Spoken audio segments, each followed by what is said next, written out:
Hola a todos, bienvenidos a mi canal de YouTube RudMe Vlogs. En el día de hoy les traigo el caso de Andrei Chikatilo, el monstruo de Rostov. Antes de comenzar, quiero aclararles que sobre este caso se han hecho un sinfín de películas, se han escrito libros, incluso creo que hay un documental muy reciente en Netflix. Así que imagínense que esta historia es tan extremadamente fascinante y monstruosa que hay distintas versiones entre una fuente y otra. Yo traté de comparar las fuentes que hay en internet y hacer una única versión, pero reducida. Así que si ven algún dato que me faltó en el video, por favor déjenme en los comentarios, que esta historia tiene tanto para contar porque es tan terrible que puede que se me escape algo o que alguna versión no la haya tomado porque solamente estaba en una única fuente y no en las demás. No me quiero demorar mucho. Si me estás viendo desde Instagram, por favor pasate por mi canal de YouTube, que subo contenido similar todas las semanas. Ahora sí, no me demoro más y comencemos con el caso de hoy.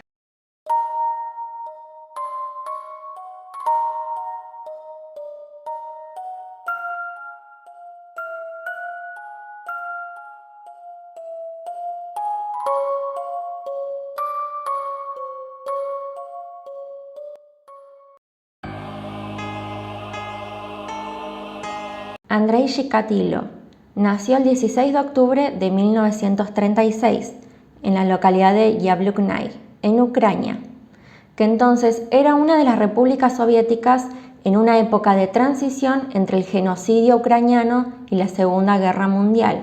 Andrei Chikatilo vivió sus primeros años de vida en un contexto sumamente difícil. Su infancia estuvo llena de pesadillas y traumas que lo marcaron para siempre. Mientras su padre caía prisionero de guerra a mano de los nazis, su madre tenía la particular costumbre de contarle a él y a su hermana menor una historia bastante perturbadora. Todos los días la madre siempre le contaba la misma historia, que a su hermano mayor, Stefan, se lo habían comido antes de que él naciera. Se cree que la madre le contaba esto a sus hijos debido al contexto histórico que ellos estaban atravesando. La hambruna estaba asolando a la región y la desesperación literalmente llevaba a la gente al canibalismo. Nunca pudo saberse si este Stefan realmente existió, es decir, si la madre realmente tuvo un hijo mayor que fue devorado. Pero lo que sí es cierto es que esta historia sí se la contaba Andrei. Y Andrei toda su vida tuvo un miedo terrible a la idea de ser devorado.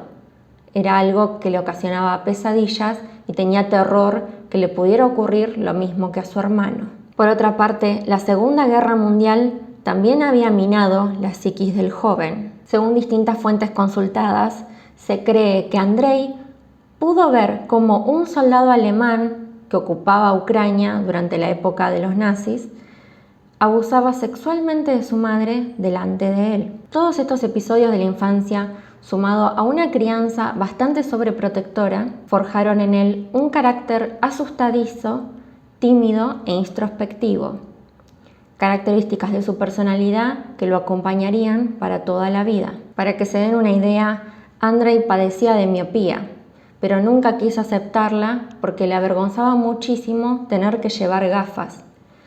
Y la razón de esto es que Andrei, además de haber tenido una infancia difícil, sufría muchísimo acoso por parte de sus compañeros. Recibía todo tipo de burlas, ya sean físicas o verbales. Y lo peor es que esto no solo quedó en la infancia y la adolescencia. Cuando ya llegó a la adultez y formó parte del Partido Comunista, sus compañeros del partido también se burlaban de él.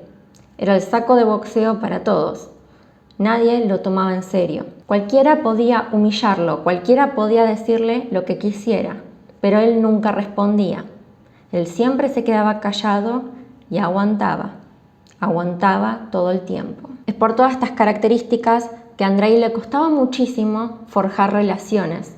De hecho, no las tenía. A pesar de tener una apariencia atractiva, esta característica suya de su personalidad de ser muy tímido le ocasionaba muchísimas dificultades para poder relacionarse con las mujeres. Pero en la adolescencia había conseguido tener una novia.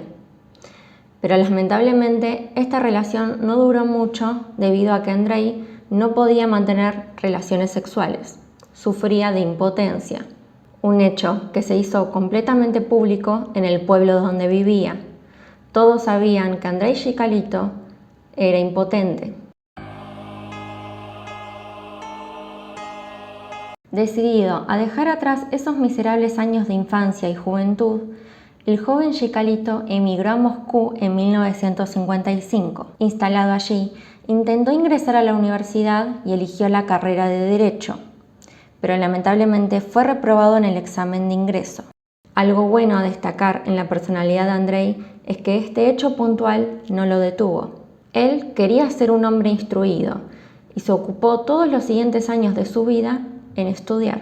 El hombre ya adulto consiguió muchísimos títulos. Tenía título en literatura rusa, en marxismo-lenismo y en ingeniería. Por un momento parecería que la vida de Andrei se estaba encaminando, que era un hombre que había sufrido muchísimo, pero que había logrado hacer cosas en la vida, tratar de salir adelante. Incluso en 1963 conoció a Teodosia, quien posteriormente sería su esposa. Y a pesar de las disfunciones sexuales que tenía para mantener relaciones, Andrei Chikatilo logró tener 2 hijos con su esposa.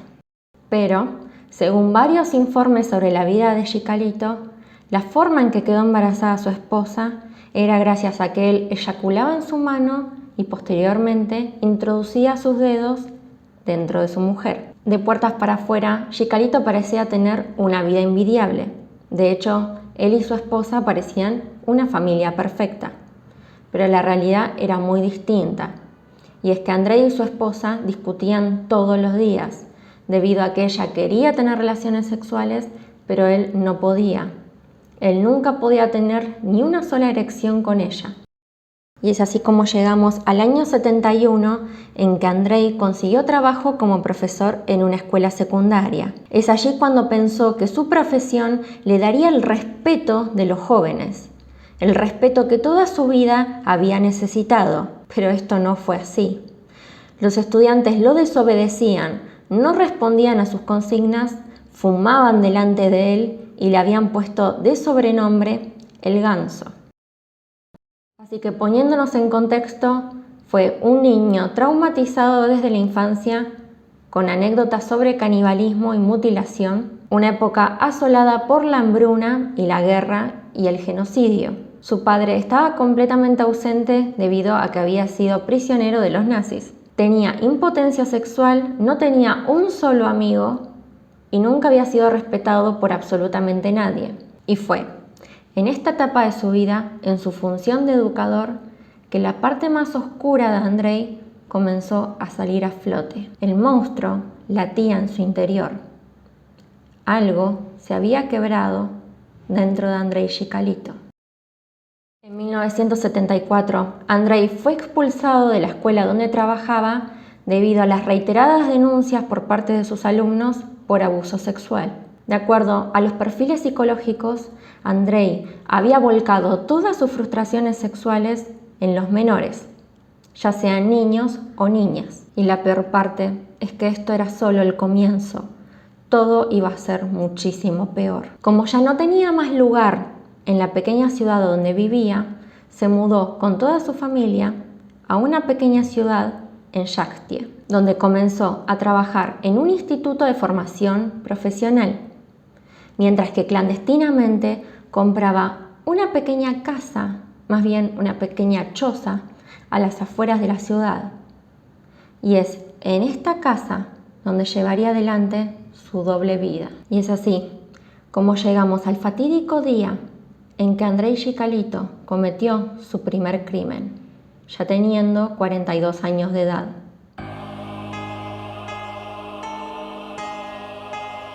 El 22 de diciembre de 1978, abordó en la calle a Yelena Sekatnova, una pequeña niña de 9 años de edad, a la cual convenció para que lo acompañara a él hasta esta cabaña que les mencioné antes. Chikatilo sabía perfectamente cómo hablar con los niños. Había sido profesor. Incluso tenía 2 hijos, así que no le resultó difícil convencer a esta pequeña e ingenua niña. La finalidad de Andrei era violar a la pequeña niña y ver si de esta forma podía conseguir una erección que terminara con su impotencia. Una vez allí en la cabaña, desvistió el cuerpo de la niña con suma violencia, pero al ver el cuerpo de la niña desnudo, no tuvo ningún tipo de erección, hasta que accidentalmente le ocasionó un rasguño a la niña por el cual brotó sangre. Chicalito apenas vio la sangre brotar del cuerpo de la niña, tuvo una erección inmediata, estableciendo un vínculo fatal entre sangre y sexo. Luego sacó un cuchillo y lo clavó en el estómago de la pequeña niña. Y con cada puñalada que daba, notaba que se acercaba cada vez más al orgasmo, por lo que no cesó de hacerlo hasta llegar a la eyaculación. 2 días después de cometer este salvaje crimen, la policía encontró los restos de la niña cerca de un río y cerca de la cabaña de Andrei Chicalito.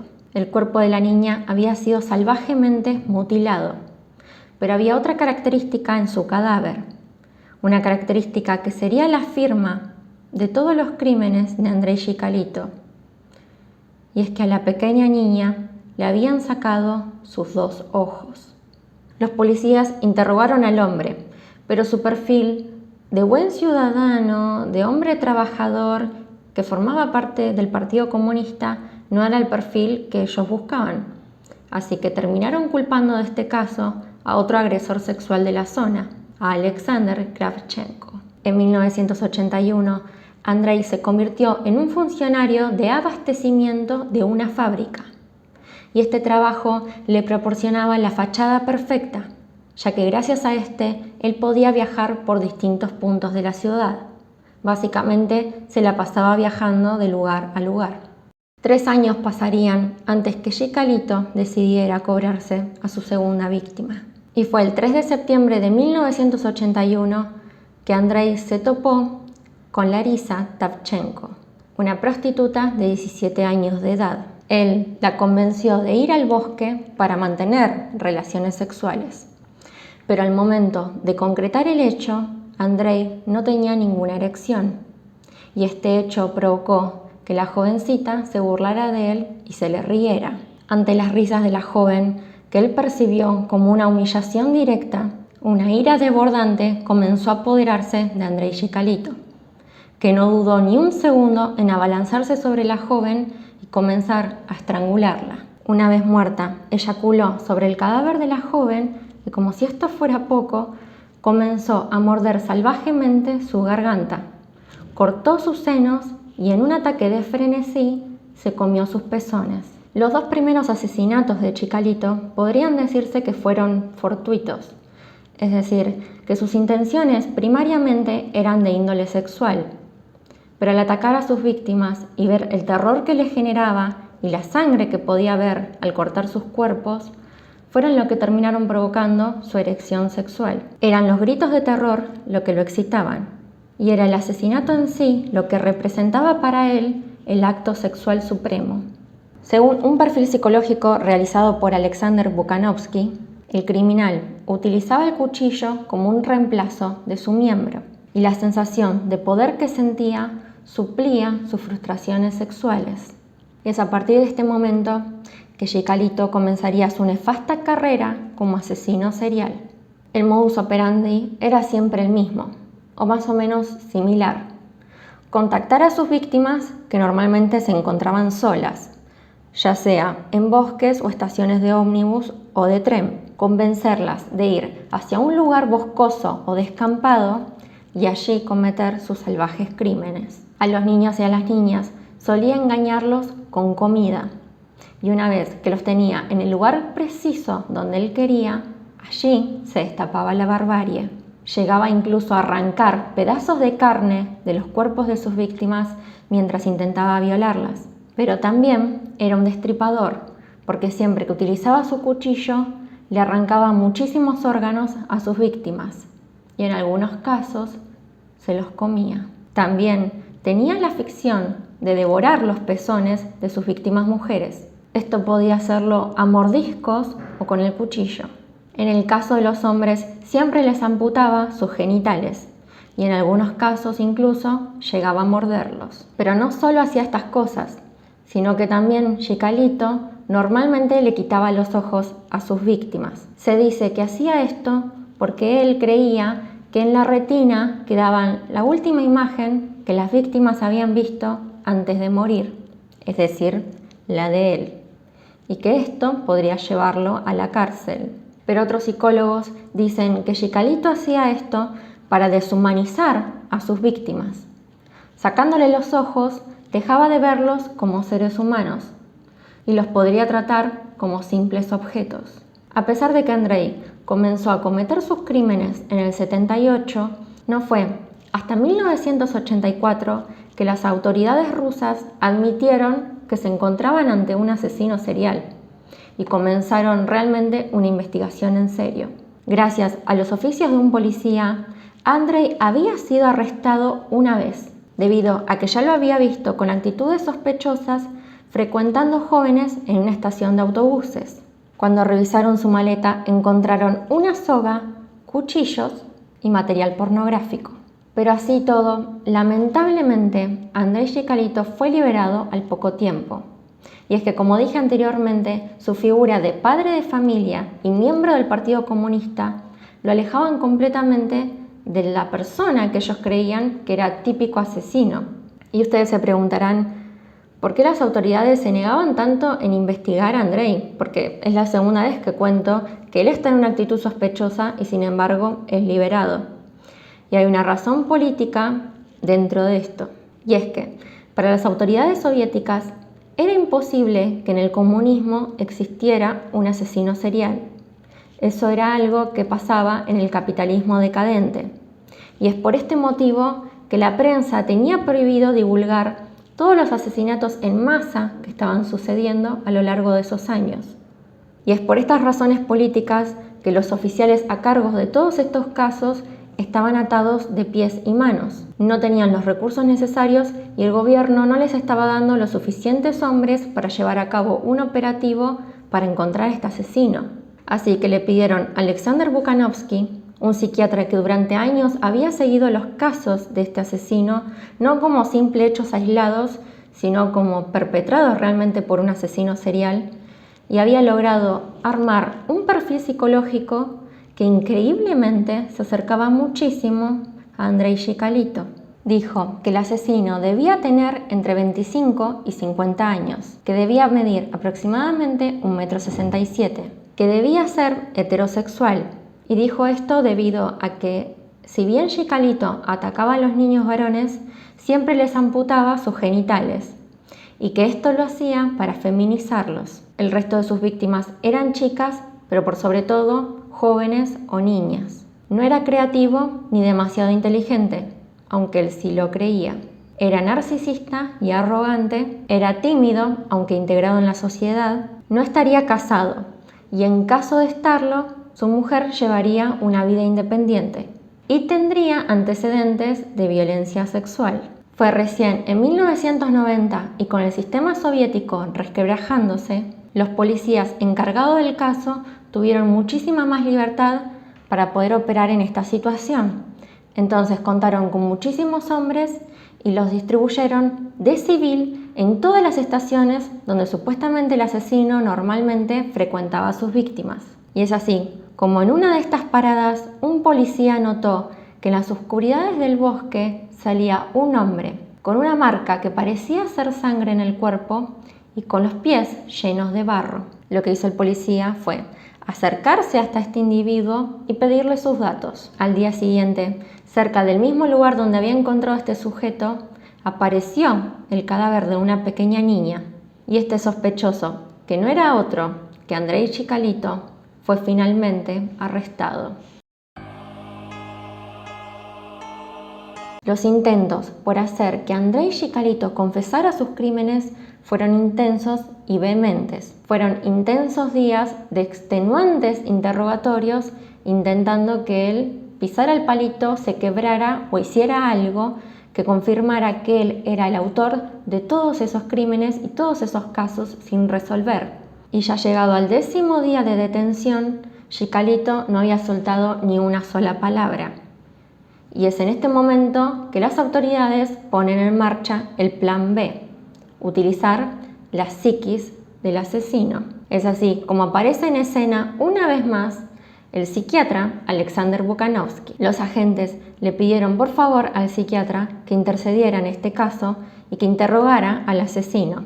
Este psiquiatra había elaborado un extenso informe sobre la psiquis del asesino y este informe constaba de 65 páginas. Era sumamente extenuante.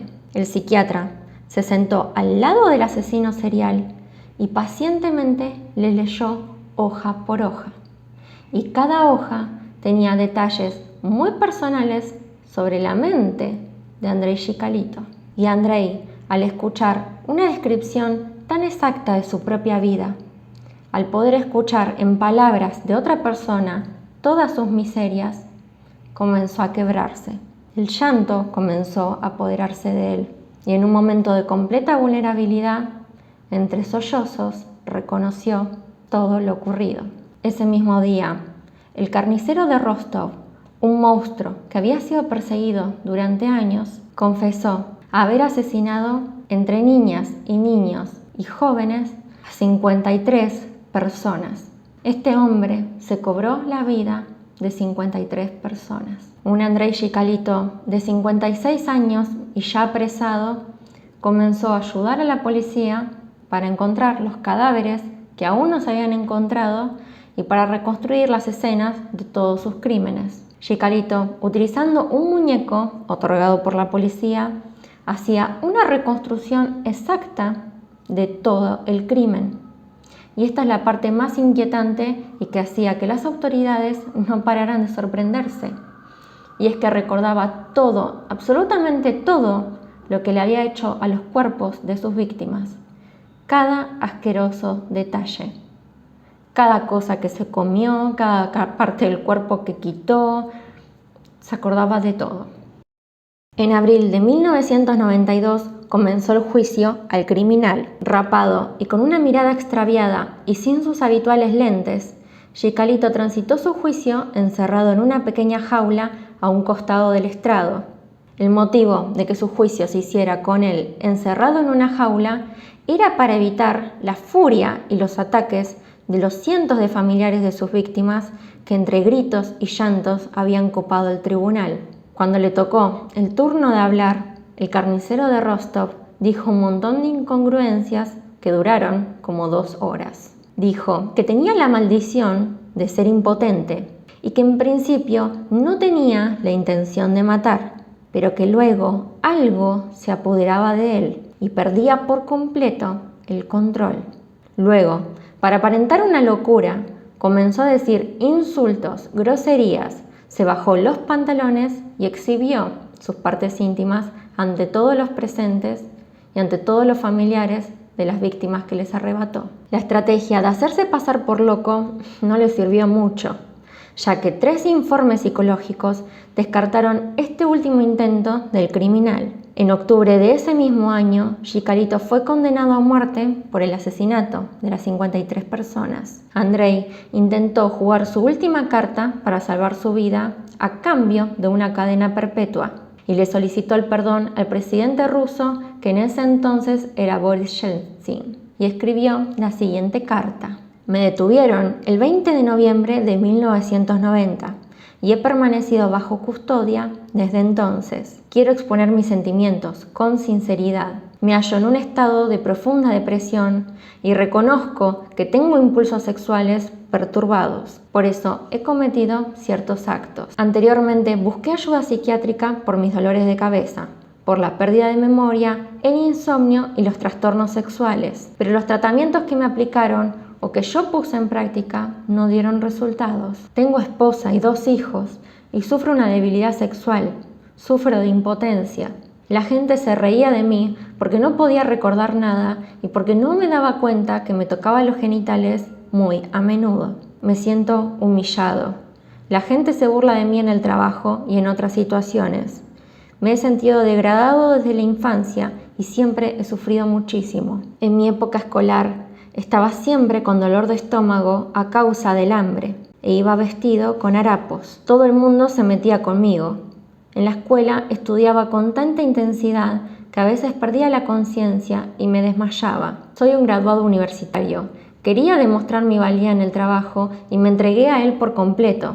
La gente me valoraba, pero se aprovechaba de mi carácter débil. Ahora que soy mayor, el aspecto sexual no tiene tanta importancia para mí. Mis problemas son todos mentales. En los actos sexuales perversos experimentaba una especie de furor, una sensación de desenfreno. No podía controlar mis actos. Desde la niñez me he sentido insuficiente como hombre y como persona. Lo que hice no fue por el placer sexual, sino porque me proporcionaba cierta paz mental y en el alma durante largos periodos.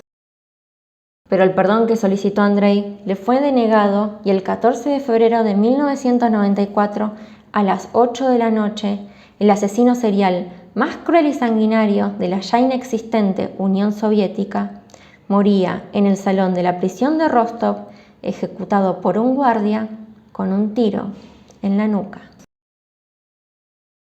Y bueno, gente, este fue el video de hoy. Si te gustó, por favor, dale like, suscríbete. Aquí te dejo un video recomendado. Se pueden suscribir haciendo clic en mi cara. Y nos vemos hasta un siguiente caso. Bye, bye.